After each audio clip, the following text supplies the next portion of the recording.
Hi, just going to give you a quick video here to talk about the trend dots indicator for TradeStation. This is basically a tool that can be used to help you find the current trend, and it basically shows a sequence of either yellow, green, or red dots on a chart to kind of help you know what the trend is. Green being up, red being down, and yellow being kind of an indeterminate or maybe sideways trend.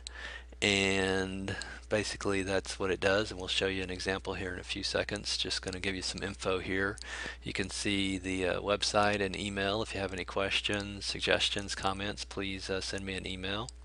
And I just wanted to go over the legal information. I would encourage you to pause the video and read through this completely. Basically, we're saying everything we're doing is for educational purposes only. There's no advice for trading or investing or anything like that. Everything is for educational purposes, and everything you do is fully your responsibility, and it's up to you to find the appropriate education and advice from professionals before you make any kind of investing or trading decisions. Okay, let's get going here. Okay, I've got a TradeStation workspace opened with a couple charts. Basically, you can see a daily time frame and then a weekly time frame, and the charts are tied together, and you can see the trend dot indicator put on both charts. Basically, this video is being filmed on October 14th, 2017, so we can see kind of how the indicator works here a little bit. I guess for Apple, you can see that on a weekly time frame it's been in a uptrend for quite a while. Let's see, let's shrink that in a little bit, and maybe we can get that all on there. Yeah, so we have, basically, the end of 2016 until now, that the indicator's saying, yeah, we're in a good uptrend.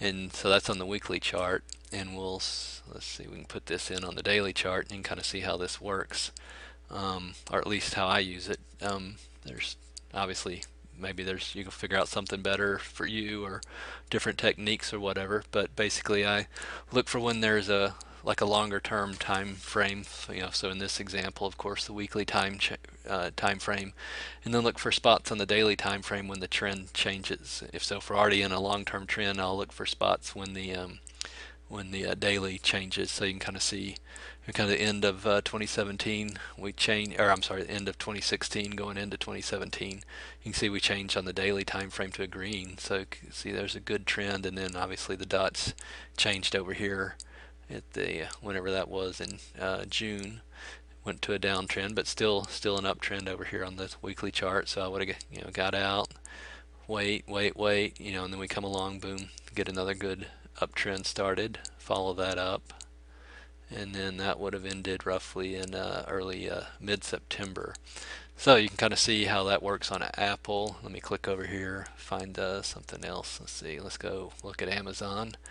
Same kind of thing. Amazon's on the weekly has been in an uptrend forever, but on the daily time frame we can see, like, maybe right at the start of what's this, July 6th of this year, 2017, that we got an indication that there was an uptrend. We already, like I said, we already were in an uptrend on the weekly chart. So got a long-term confirmation. We get our our daily start of a trend, and basically just follow that up until roughly over here in August. So you can see that's a good 750 to 950, roughly. So roughly a 200-point move, which is great.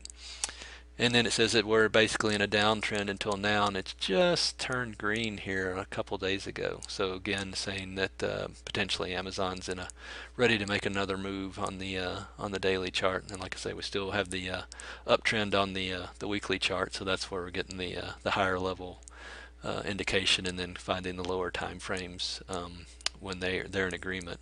So let's see, look at something else. I don't know, Tesla. See, Tesla had a good move right at the start, and it still says we're in a up move on the weekly. And then you can see the various times along here when it said, we were in a good one, roughly about the same time, December, would have said to get out. This is kind of always kind of a decision on your point when we get back to a non-trending time. Do you want to get out? Do you not? Do you want to, move your stops up? Sell some covered calls, whatever strategy makes sense when we're potentially in a non-trending market. So like I say, we'd have been here basically on a daily chart.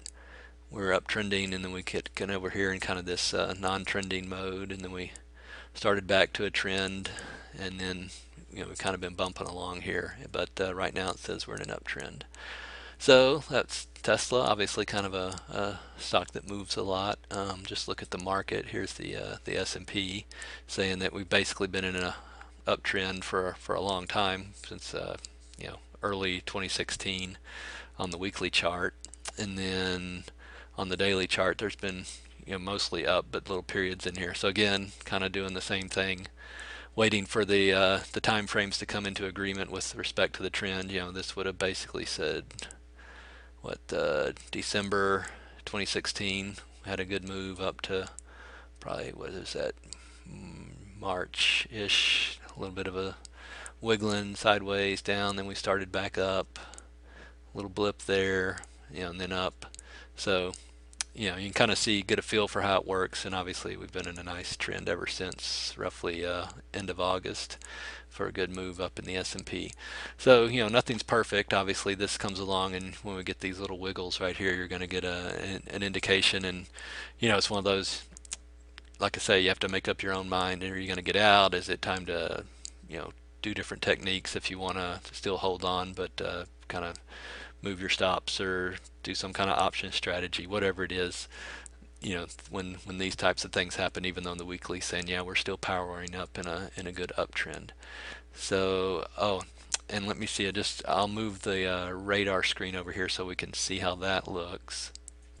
Okay, I just have the daily chart now, and I've moved the radar screen. You can see you can put the trend dot indicator into radar screen as well to see how long a trend has been in place. And maybe the unique thing here is when a trend starts, the background of the cell will change to this gray color instead of black, just so you can have a visual indication of a trend that's potentially starting. So I've got Amazon listed here, so you can see we've got one green dot here, which we've got the number one in green, giving us the the indication that this is the first bar that's with the trend change. And so you can see over here, like Tesla has 4 green bars here, so it had 4 green. The trend count starts over if we either get a no trend or a downtrend. So that's why you got a 4 here and a 4 right here. And you can see how the rest of them go. Some have been in an uptrend forever. Boeing's great. 103 days has been a nice uptrend. So I must admit I didn't catch all of that one. So you do what you can. So I guess that's how it looks. There's really, you just apply the indicator. There are no inputs to set. It just comes up and works on the chart. And there's it'll work on any time frame. I just usually kind of do bigger term, daily, weekly kind of stuff. So that's where I use it. But it'll certainly work on minute charts or whatever you want to do. And let me see. Let me show you the scanner just so you can see how it looks there. Okay, I've got just kind of a scan that I use with it. This is basically looking for stocks that trade over 1 million shares a day and at least $20. I just kind of like having some stocks with some volume, just if I want to do some options strategy, so hopefully the spreads won't be too bad on the options. But what I've got is I've got two instances of the trend dots. This one is on a daily one. It's looking for the count to be between 0 and 15. This is basically looking for kind of the start of a trend. If 0, it'll be 0 if it's in a non-trending situation or a yellow dot, and then up to 15 if there's green dots. So this is just going to be stocks that have started an uptrend. But then I've got a weekly scan down here for stocks who have a count greater than 0, meaning they're in an uptrend. So this is going to find stocks like I showed you, with the 2 time frames. So going to have a weekly uptrend based on this count being greater than 0, and then looking for stocks that have maybe are not quite trending yet or have started a trend by looking for stocks with the count between 0 and 15.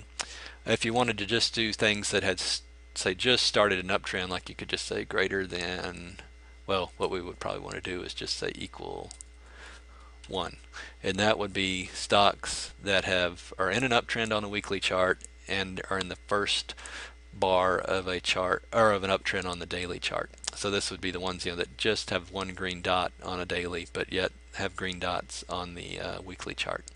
So there's all sorts of stuff you can do, and obviously if you wanted to do this for looking for stocks that are going down, the count would be negative, so you'd be less than 0 for a weekly downtrend, and then maybe equal to -1 or -1, and lower if you wanted stocks that are trending down. So there's all sorts of stuff you can do with this. But this is basically one of the main way I use it is just to find daily stocks that seem to have started an uptrend that are already in a weekly uptrend. Just looking for basically places that have a strong uptrend, but they're pausing and then look like they might resume the uptrend. So hopefully this helps, and it would be something useful for you. There's I think a 10-day trial on this one, so give it a shot, see what you think, and if you have any emails or any questions, my email was at the start of the video, so you can go back there and send me an email and let me know what you think. So hope this works for you. Thanks.